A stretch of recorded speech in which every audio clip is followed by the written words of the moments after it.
नमस्कार, माई पॉलिटिक्स में आपका स्वागत है। इस वीडियो में अपन बात करेंगे क्वाड के बारे में। क्वाड की संपूर्ण इंफॉर्मेशन आपके बीच में रखी जाएगी। इसको कब बनाया गया, किन किन देशों ने बनाया और इसमें क्या क्या हो रहा है, वो सब जानकारी आप लोगों के बीच में बहुत ही सरल भाषा में रखी जाएगी। सर्वप्रथम अपन देखते हैं मोदी जी का यूएस दौरा। मोदी जी यूएस गए, या टॉप स्टोरी आप अखबारों में देख सकते हो, मोदी जी का यूएस का जाना।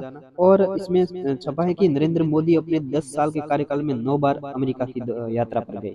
मतलब कि कोई व्यक्ति इतना अपने ससुराल भी नहीं जाता है जितना मोदी जी अमेरिका गए थे।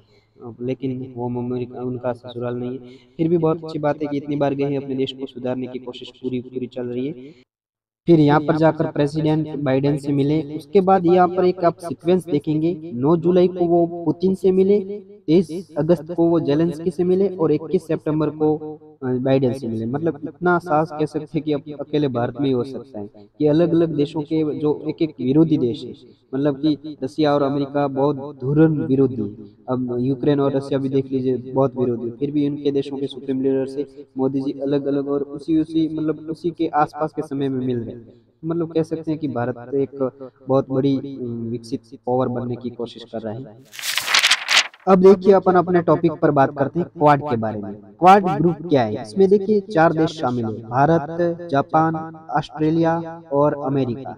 ये जो आपको क्षेत्र दिख रहा है यहाँ पर इसका प्रभाव है पूर्ण रूप से इस क्वाड का। यहाँ से इसके बारे में फैक्ट देखेंगे तो आपने सुना होगा एक नाम, जापान के प्राइम मिनिस्टर थे शिंजो आबे, जिन्हें गोली मारकर मार दिया गया था, बीच चौराहे पर मार दिया गया था। उन्होंने 2007 में इसको प्रपोज दिया था इसका कि ऐसा एक क्वाड बनना चाहिए जो मतलब कि तीन अपने 4 देशों से मिलकर बना हो और भारत और इसमें शामिल हो। फिर 2017 में उसे बहुत अच्छी तरीके से रिप्रेजेंट किया गया और उसके बाद ये क्वाड बना। इसमें अपने देश शामिल हो गए, इंडिया, ऑस्ट्रेलिया, जापान और यूएस शामिल हो गए। इसके बाद अपन देखेंगे तो एक इंफॉर्मेशन आप बहुत मोस्ट इंफॉर्मेशन ये देख सकते हो कि India to the host Quad summit next year, मतलब कि 2025 में भारत क्वाड समिट को होस्ट करेगा। ये बहुत इंपॉर्टेंट है। जो भी स्टूडेंट है जो प्रिपरेशन करे यूपीएससी या स्टेट पीसीएससी किसी भी की तैयारी करे, वो इस बात को अच्छी तरीके से नोट कर ले कि 2025 में भारत क्वाड को होस्ट करने वाला है। फिर यहाँ पर देखिए उनकी मीटिंग हुई और क्वाड के सभी लीडर बैठे हुए। यहाँ पर आपके सामने पोर्टस से आपके बीच में ट्विटर पर ट्वीट किया गया है। फिर नरेंद्र मोदी जी के द्वारा भी ट्वीट किया गया है। यहाँ देखेंगे तो मोदी जी के द्वारा बहुत मेजर पॉइंट कुछ कहे गए हैं, वो आपके बीच में रखते हैं। सर्वप्रथम आप देखेंगे तो उन्होंने कहा कि इंटरनेशनल बॉर्डर का हम रेस्पेक्ट करेंगे और सॉवरेनिटी का भी रेस्पेक्ट करेंगे और इंटीग्रिटी बनाए रखेंगे और जो अंतर्राष्ट्रीय शांति समझौता वो भी बना के रखेंगे।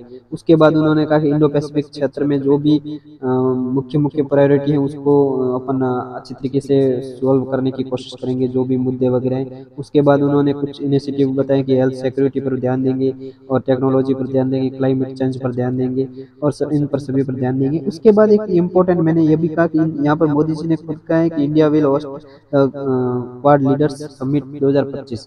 मतलब 2025 में ये क्वाड की होस्ट करेंगे, भारत के द्वारा होस्ट किया जाएगा। ये आपको हिंदी में लिखा हुआ मिल जाएगा, आप पढ़ सकते हैं। मैं इसका आपको इसकी पीडीएफ प्रोवाइड करवा दूंगा। उसके बाद उन्होंने ये कहा क्वाड कायम रहेगा। देखो ये कहने की कहाँ जरूरत पड़ी?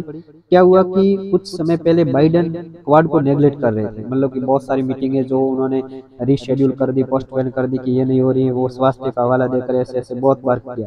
तो उसके बाद लोगों को लगा और दुनिया को लगा कि क्वाड समाप्त हो जाएगा, लेकिन मोदी जी ने स्पष्ट कहा है कि क्वाड समाप्त नहीं होगा, क्वाड और अच्छी तरीके से कार्य करता रहेगा।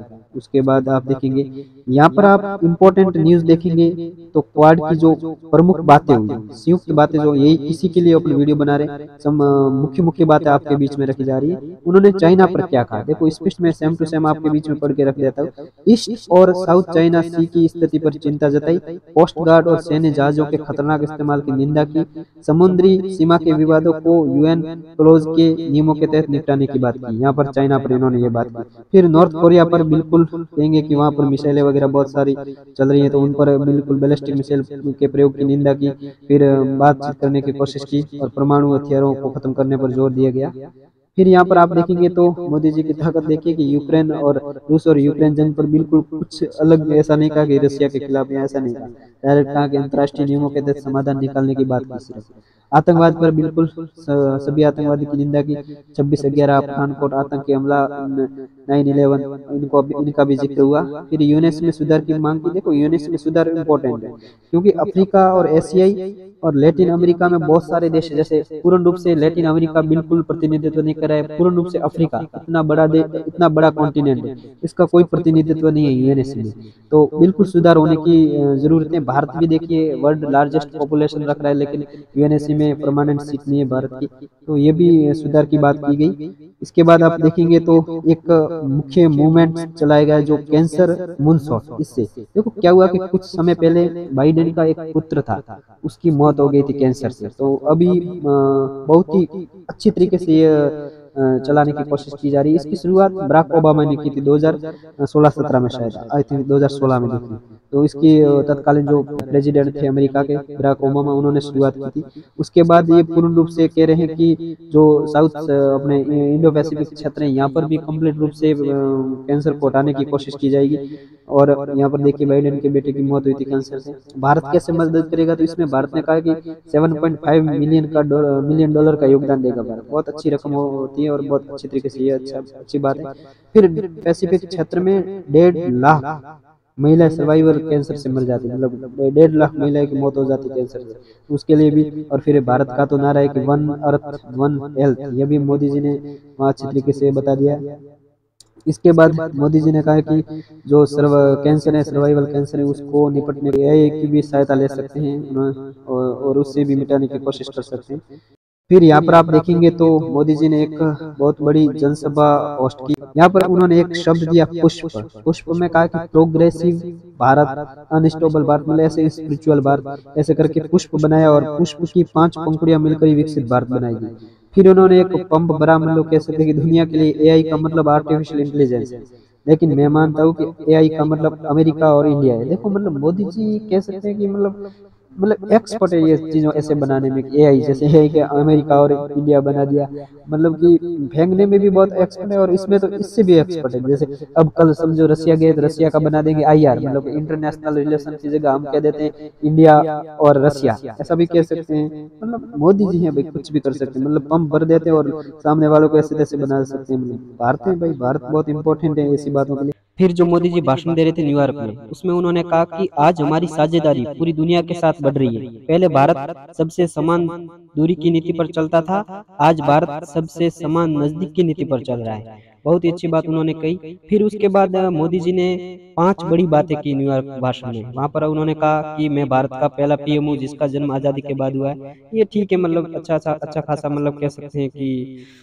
फेंकने की कोशिश की, बहुत अच्छी बात, मतलब मुझे अच्छा लगता है जब अच्छा फेंक देता।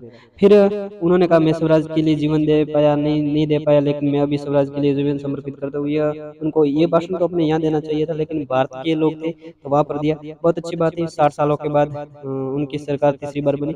फिर देखिए उसके बाद वो सीईओ से मिले, जितने भी बड़े बड़े सीईओ थे उनके साथ फोटोशूट किया। और उसके बाद आप देखेंगे तो भारत के जो आस पड़ोसी देश नेपाल, आपको पता होगा कि नेपाल अभी भारत का थोड़ा सा, मतलब कह सकते हैं कि विरोधी बनने की कोशिश कर रहा था, और विरोधी बनाने वाले भी यही थे, केपी शर्मा ओली, उन्हीं के साथ भी मीटिंग की। और उसके बाद में आप देखेंगे तो एक व्यक्ति ये थे शेख सदाम, ये बहुत बड़ा नाम है, ये तो मैं पूरा पढ़ नहीं पाऊंगा, लेकिन ये है कुवैत के प्रिंस, तो उनसे भी बातचीत की। उसके बाद एक इंटरेस्टिंग आप देखेंगे फोटो, तो ये इंटरेस्टिंग फोटो है। देखो ये है प्रेसिडेंट, और प्रेसिडेंट कहाँ के बताएं, पैलेस्टाइन के।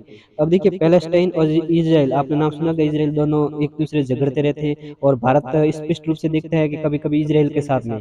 लेकिन अब देखो पैलेस्टीन के जो प्रेसिडेंट है उसके साथ भी उन्होंने फोटो खिंचाई और उनके साथ बातचीत की। तो कह सकते हैं कि मोदी जी ऑलराउंडर खेल रहे हैं, मतलब पूरी दुनिया में लीडरशिप करने की कोशिश कर रहे हैं, और बहुत अच्छा इनिशिएटिव। मैं कह रहा हूँ कि यह बहुत अच्छी बात है कि पूरी दुनिया को साथ में लेकर चलने का कार्य करते हैं। जो वसुदेव कुटुंबकम वाला नारा है वो अच्छी तरीके से अपनाने की कोशिश कर रहे हैं।